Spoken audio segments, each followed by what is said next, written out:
So today let's talk about uli or uri. I'm talking about the ancient, highly stylized visual art form that originated from Igbo land, the present-day southeastern province of Nigeria. I'm talking about a highly modified, classified body art form and canvases which you can use to beautify walls like you have it today and you call it murals.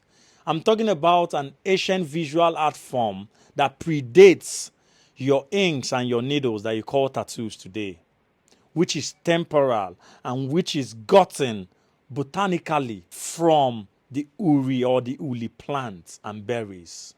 I'm talking about a visual art form that is being curated and exclusively guided by the Igbo women for centuries because they believe it is a gift from Allah, which is the highly revered goddess of the land, the goddess of purity and fertility.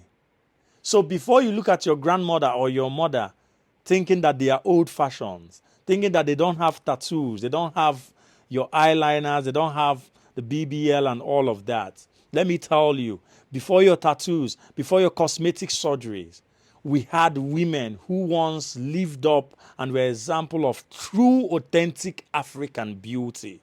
Did you hear me? They did not bother to colorate permanently their skins or their melanin because they had uri.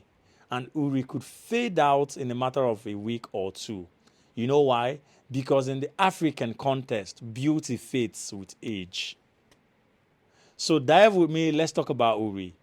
You know, uri originally comes from the uri berries. They smash it and they extract the juice and they apply it to the body using mauri, which is just like a knife or a sharp wooden material, so that it oxidizes on your skin and it now changes to like dark indigo colors that gives you a bright coloration.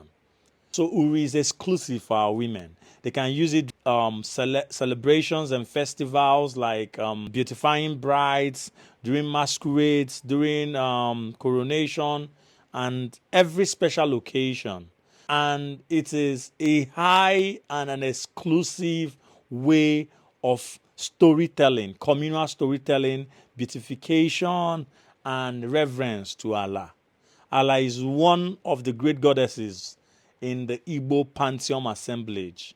So when you talk about the Igbo pantheon, you talk about so many other gods and goddesses.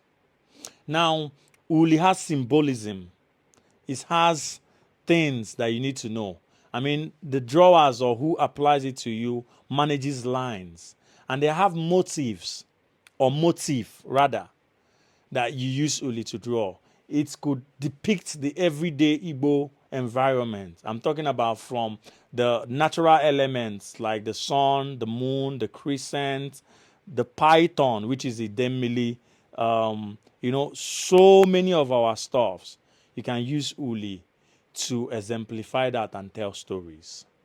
So when next you're planning your traditional wedding, I think you should go the traditional way of applying uli to beautify yourself, both your face, your hands, your body, and you will not only be living out our cultural heritage, at the same time, you will be telling the world stories about how your great grandmothers invented these art forms that predate the normal tattoos.